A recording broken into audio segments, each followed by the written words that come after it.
ഈ ജെൻഡർ എന്നുള്ള വേർഡ് പറഞ്ഞു വെക്കുമ്പോൾ തന്നെ നമ്മൾ ഇൻട്രൊഡ്യൂസ് ചെയ്യുന്ന ഒരു കാര്യമാണ് LGBTQ. അതിലിപ്പോൾ +++ വന്നു തുടങ്ങി. ഞാൻ നേരത്തെ പറഞ്ഞ പോലെ ആണ് പെണ്ണ് എന്നുള്ളത് എടുത്തു കളയാനായിക്കണ്. അതിൽ കൂടുതൽ ഇപ്പോൾ ഒരാൾക്ക് ഒരു ജെൻഡർ എന്നുള്ള രീതിയിലേക്ക് കാര്യങ്ങൾ വന്നു തുടങ്ങി. പണ്ട് നമ്മളിത് കേൾക്കുമ്പോൾ നമ്മൾ പറയല്ലേ, അമേരിക്കയിൽ അവിടെ അങ്ങനെ ഒരു കാര്യം ഉണ്ട് അത്രേ, ഇപ്പം ആ അത്രേ ഇല്ല, ഇപ്പം നമുക്ക് ഇവിടെ ഉണ്ട്. സോ അത്രത്തോളം ഇമ്പാക്റ്റ് സൊസൈറ്റിയിൽ വന്നു തുടങ്ങി. എന്താണ് ശരിക്കും LGBTQ സൊസൈറ്റിയിൽ ഉണ്ടാക്കുന്ന ചേഞ്ച്? അസ്സലാമു അലൈക്കും വറഹ്മത്തുള്ളാ.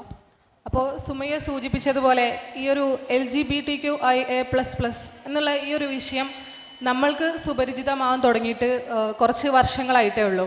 ഒരു 5-6 വർഷമൊക്കെ ആയിട്ടുണ്ടാവുള്ളൂ നമ്മൾ വളരെ കോമൺ ആയിട്ട് കേട്ട് തുടങ്ങിയിട്ട്. പക്ഷേ യഥാർത്ഥത്തിൽ ഇത് പാശ്ചാത്യ സംസ്കാരത്തിൻ്റെ ഭാഗമായിട്ട് ഒരുപാട് കാലമായി എടുത്തിട്ടുള്ളത്. ഇപ്പോൾ നിങ്ങൾ ജസ്റ്റ് ഇതിൻ്റെ ഹിസ്റ്ററി ഒക്കെ നോക്കിയാൽ മനസ്സിലാകും. ഇപ്പോൾ വേൾഡ് ഓഫ് ലിമിറ്റ്ലെസ് റൈറ്റ്സ് എന്നുള്ള ഒരു ആശയമാണ് ഈ LGBTQ ആക്ടിവിസം മുന്നോട്ട് വെക്കുന്നത് എന്നുള്ളതാണ്. അതായത് പരിമിതികളില്ലാത്ത അവകാശങ്ങളെ വകവെച്ച് കൊടുക്കുന്ന ഒരു ആശയധാരയായിട്ടാണ് ഈ ഒരു ആക്ടിവിസം നമുക്ക് മുമ്പിൽ പ്രത്യക്ഷപ്പെടുന്നത്. അപ്പോൾ നമുക്ക് ഈ ഒരു ടേംസ് എന്തൊക്കെയാണെന്നുള്ളത് നോക്കാം. നമ്മൾ ഒരുപാട് കേട്ടിട്ടുണ്ട്, ഇപ്പോൾ എല്ലാവർക്കും അറിയുമെന്നുള്ളത് അറിയില്ല ഈ L എന്താണ്, G എന്താണ് എന്നുള്ളത്. അപ്പോൾ നമ്മളോടൊക്കെ പലപ്പോഴും നമ്മൾ ക്യാമ്പസിൽ പഠിക്കുന്ന സമയത്ത് വിദ്യാർത്ഥികൾ, നമ്മുടെ കൂടെയുള്ള ആളുകൾ ചോദിക്കാറുണ്ട് ഈ ഒരു വിഷയത്തിൽ നമ്മുടെ നിലപാട് എന്താണ് എന്നുള്ളതൊക്കെ. അപ്പോൾ ഈ പ്രൈഡ് പരേഡ് എല്ലാവർക്കും അറിയുന്നുണ്ടാവും. നമ്മുടെ പല ജൂൺ മാസത്തിലാണ് ഇത് നടക്കാറുള്ളത്. ഈ ഒരു ആക്ടിവിസത്തിനെ സപ്പോർട്ട് ചെയ്യുന്ന ആളുകളാണ് ഈ ഒരു പരേഡ് മാർച്ചിൽ പങ്കെടുക്കുന്നത്. അപ്പോൾ ഇതിൽ പലപ്പോഴും മുസ്ലിം വിദ്യാർത്ഥിനികൾ എന്ത് ചെയ്യുന്നുണ്ട്, പങ്കെടുക്കുന്നുണ്ട്. പക്ഷേ ഇതെന്താണ് എന്ന് യഥാർത്ഥത്തിൽ മനസ്സിലാക്കാതെയാണ് പലരും എന്ത് ചെയ്യുന്നത്, ഇതിൽ പങ്കെടുക്കുന്നത്. പക്ഷെ നമ്മൾ എന്ത് ചെയ്യാൻ പാടില്ല, അങ്ങനെ ആവാൻ പാടില്ല. യഥാർത്ഥത്തിൽ ഇതെന്താണെന്നുള്ളത് നമ്മൾ എന്ത് ചെയ്യണം, കൃത്യമായിട്ട് മനസ്സിലാക്കണം. L എന്ന് പറയുന്നത് ലെസ്ബിയൻ ആണ്. സ്ത്രീകൾക്ക് സ്ത്രീയോട് തന്നെ ആകർഷണം തോന്നുന്ന ഒരു സെക്ഷൽ ഓറിയന്റേഷനെ പറ്റിയാണ് പറയുന്നത്. G എന്ന് പറയുന്നത് എന്താണ്, ഗേ, അതായത് പുരുഷനോട് തന്നെ ആകർഷണം തോന്നുന്നു. പിന്നെ മൂന്നാമത് ബൈസെക്ഷൽ, B എന്ന് പറയുന്നത് ബൈസെക്ഷൽ, അതായത് സ്ത്രീയോടും പുരുഷനോടും എന്താണ്, ഒരേപോലെ ലൈംഗിക ആകർഷണം തോന്നുന്നു. അപ്പോൾ ഈ 3 വിഷയങ്ങളും എന്താണ്, നമ്മുടെ സെക്ഷൽ ഓറിയന്റേഷനുമായി ബന്ധപ്പെട്ടിട്ടുള്ള ഒരു വിഷയമാണ്. പിന്നെ ഒന്നുള്ളത് എന്താണ്, ട്രാൻസ്ജെൻഡർ. നമ്മൾ ഏറ്റവും കൂടുതൽ കോമൺ ആയിട്ട് കേൾക്കുന്ന ഒരു പദം എന്താണ്, ട്രാൻസ്ജെൻഡർ എന്നുള്ളത് തന്നെയാണ്. അപ്പോൾ നമ്മുടെ ഒരു ബയോളജിക്കലി പൂർണ്ണമായിട്ടുള്ള ഒരു സ്ത്രീ അല്ലെങ്കിൽ ഒരു പുരുഷൻ, ആ സ്ത്രീക്ക് തോന്നുകയാണ്, മാനസികമായിട്ട് ഉള്ള ഒരു തോന്നൽ മാത്രമാണ് എന്ത്, ഞാൻ പുരുഷനാണ് എന്നുള്ളൊരു തോന്നൽ ഉണ്ടാവുക. അതുപോലെ ഒരു പൂർണ്ണമായിട്ടുള്ള ബയോളജിക്കലി ഉള്ള ഒരു പുരുഷന് തോന്നുകയാണ് ഞാൻ സ്ത്രീയാണ്. അതായത് നമ്മുടെ ജെൻഡർ ഐഡൻറ്റിറ്റിയുമായി ബന്ധപ്പെട്ട ഒരു വിഷയമാണ് എന്ത്, ട്രാൻസ്ജെൻഡർ എന്ന് പറയുന്നത്.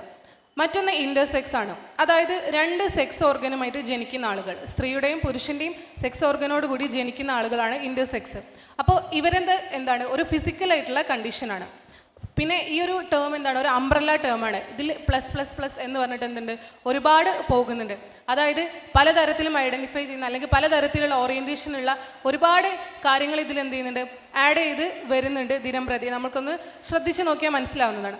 അപ്പോൾ ഈ ഒരു വിഷയത്തിലുള്ളതെന്ന് വെച്ചാൽ ആദ്യത്തെ 3 LGB, ഈ 3 ടേമും നമ്മുടെ സെക്ഷുവൽ ഓറിയൻറ്റേഷനുമായി ബന്ധപ്പെട്ടതും, ട്രാൻസ്ജെൻഡർ എന്നത് ജെൻഡർ ഐഡൻറ്റിറ്റിയുമായി ബന്ധപ്പെട്ടതും, ഇൻ്റർസെക്സ് എന്ന് പറയുന്നത് ഫിസിക്കലായിട്ടുള്ള ഒരു കണ്ടീഷനുമാണ്. അതായത് എല്ലാം വ്യത്യസ്തമായിട്ടുള്ള പ്രശ്നങ്ങളാണ്. അപ്പം നമുക്കറിയാം, വ്യത്യസ്ത പ്രശ്നങ്ങൾക്ക് എന്താണ്, വ്യത്യസ്ത പരിഹാരങ്ങളാണ് ആവശ്യം. പക്ഷേ നമുക്ക് മുമ്പിൽ ഈ ആക്ടിവിസ്റ്റുകൾ പറഞ്ഞു വെക്കുന്നത് ഒരൊറ്റ പരിഹാരം മാത്രമാണ്. അതായത് ഇങ്ങനെയുള്ള ജെൻഡർ ഐഡൻറ്റിറ്റി ക്രൈസിസ് അനുഭവിക്കുന്ന അല്ലെങ്കിൽ ഇത്തരം തോന്നലുകൾ മനസ്സിലുണ്ടാകുന്ന ആളുകൾക്ക് മുമ്പിൽ പ്രധാനമായിട്ടുള്ളത് 2 പരിഹാര മാർഗങ്ങളാണ്. അതായത് ഒന്ന്, നമ്മുടെ തോന്നലുകൾക്കനുസരിച്ച് എന്ത് ചെയ്യുക, നമ്മളെ ശരീരത്തിനെ മാറ്റുക. അതല്ലെങ്കിൽ എന്ത് ചെയ്യുക, നമ്മളെ ശരീരത്തിനനുസരിച്ച് നമ്മളെ തോന്നലുകളെ മാറ്റുക. അപ്പം നിങ്ങളൊന്ന് ആലോചിച്ച് നോക്കുക, ഇതിൽ ഏതാണ് ഏറ്റവും ആപ്റ്റായിട്ടുള്ള സൊല്യൂഷൻ എന്നുള്ളത്. എന്താണ്, നമ്മുടെ ശരീരം എന്നുള്ളത് എന്താണ്, പെർമനൻ്റ് ആയിട്ടുള്ളൊരു കാര്യമല്ലേ. അപ്പോൾ ആ ശരീരത്തിനനുസരിച്ച് നമ്മുടെ തോന്നലുകളിൽ ഉണ്ടാകുന്ന വ്യതിയാനങ്ങളെ മാറ്റുക എന്നുള്ളതാണ് ഏറ്റവും ആപ്റ്റായിട്ടുള്ള ഒരു സൊല്യൂഷൻ. പക്ഷേ ഈ ആക്ടിവിസ്റ്റുകൾ എന്താണ് ചെയ്യുന്നത്, ഈ ഒരു സൊല്യൂഷനുള്ള സാധ്യതയെ തള്ളിക്കളയാണ്. പകരം എന്ത് ചെയ്യുക, ഇപ്പോൾ ഒരാൾക്ക് തോന്നുകയാണ് ഞാൻ ഒരു പുരുഷന് സ്ത്രീയായി തോന്നിയ എന്ത് ചെയ്യുക, ആ പുരുഷൻ്റേതായിട്ടുള്ള ബയോളജിക്കലായിട്ടുള്ള എല്ലാ കാര്യങ്ങളും അയാളുടെ ബോഡിയിൽ നിന്ന് റിമൂവ് ചെയ്തിട്ട് അയാൾ എന്ത് ചെയ്യുക, ഒരു സ്ത്രീയായിട്ട് മാറുക എന്നാണ് പറയുന്നത്.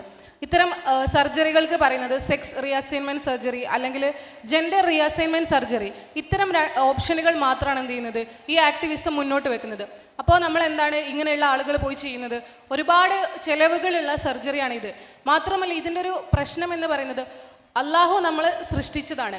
ഈ സൃഷ്ടിച്ച നമ്മളെ ശരീരത്തിനെ ഒരു ഡോക്ടറിനും എന്ത് ചെയ്യാൻ കഴിയില്ല, പൂർണ്ണമായിട്ടും ഒരു പുരുഷനെ സ്ത്രീയാക്കി മാറ്റാനോ സ്ത്രീയെ പുരുഷനാക്കി മാറ്റാനും സാധിക്കില്ല എന്നുള്ളതാണ്.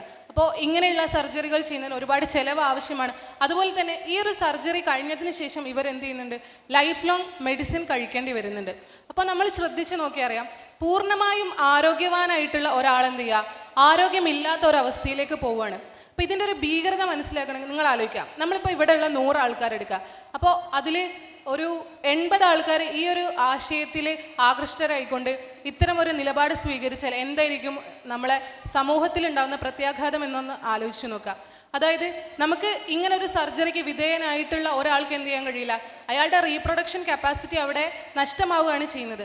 കാരണം അയാളുടെ സെക്സ് ഓർഗൻ എന്ത് ചെയ്യാണ്, സർജറി ചെയ്തുകൊണ്ട് മാറ്റുകയാണ്. എന്നാൽ അത് കംപ്ലീറ്റ് ആയിട്ട് അയാൾ ഉദ്ദേശിച്ച ആ ഒരു സെക്ഷുവാലിറ്റിയിലേക്ക് അയാൾക്ക് മാറാൻ കഴിയുമെന്ന് ചോദിച്ചാൽ ഇല്ല എന്നാണ് ഉത്തരം. അപ്പോൾ എന്താണ്, അടുത്തൊരു തലമുറ ഇവിടെ ഉണ്ടാകുന്നതിൽ ഒരു ക്രൈസിസ് ഇവിടെ രൂപപ്പെടുകയാണ്. അത് നമ്മൾ സമൂഹത്തിന് എന്താണ് വ്യക്തമായിട്ടും എന്താണ് ബാധിക്കും എന്നുള്ളത് നമ്മളൊന്ന് ലോജിക്കലായിട്ട് ആലോചിച്ചാൽ നമുക്ക് മനസ്സിലാക്കാൻ കഴിയുന്ന കാര്യമാണ്. പിന്നെ ഉള്ളത് ഇവർ എന്ത് ചെയ്യുന്നുണ്ട്, ഹോർമോൺ തെറാപ്പി എടുക്കേണ്ടി വരുന്നുണ്ട്. ഇങ്ങനെ ഒരുപാട് കാര്യങ്ങൾ എന്തുണ്ട്, ആരോഗ്യത്തെ ബാധിക്കുന്ന രീതിയിൽ നടക്കുന്നുണ്ട്. അപ്പം നമ്മളൊന്ന് ആലോചിച്ച് നോക്കാം, നമുക്ക് കൗൺസിലിങ്ങുകളിലൂടെയോ അല്ലെങ്കിൽ സൈക്കോളജിക്കൽ ട്രീറ്റ്മെൻറ്റ് എടുത്തിട്ടോ മാറാവുന്ന നമ്മുടെ തോന്നലിനെയാണ് എന്ത് ചെയ്യുന്നത്, അങ്ങേയറ്റം വഷളാകുന്ന ഒരവസ്ഥയിലേക്ക് എത്തുന്നത്.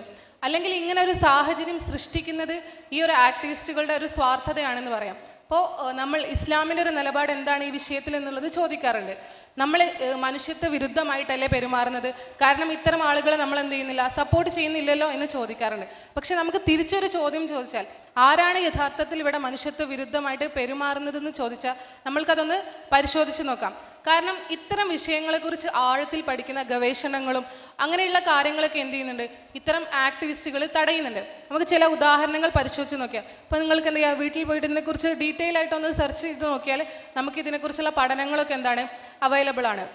ഡോക്ടർ മിഷേൽ ക്രിറ്റല എന്ന് പറഞ്ഞൊരു പീഡിയാട്രിഷ്യൻ ഉണ്ട്.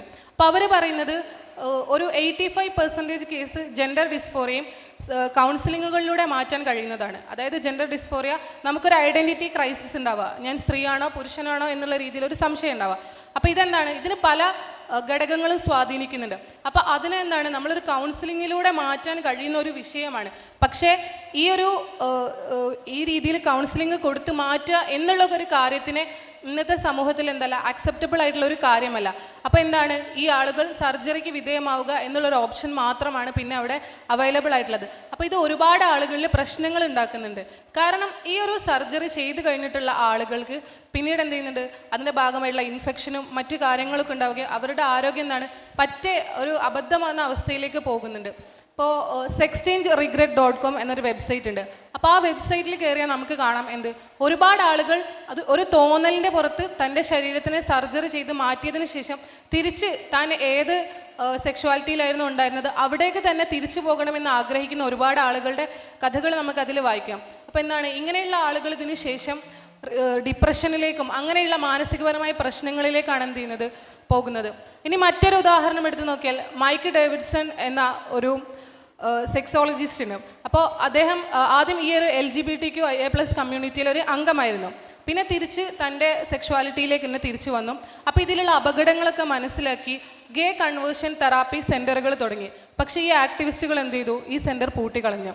ഇനി മറ്റൊരു ഉദാഹരണം നോക്കുകയാണെങ്കിൽ കെന്നറ്റ് ജെ ബേക്കർ എന്ന് പറഞ്ഞൊരു ആളുണ്ട്.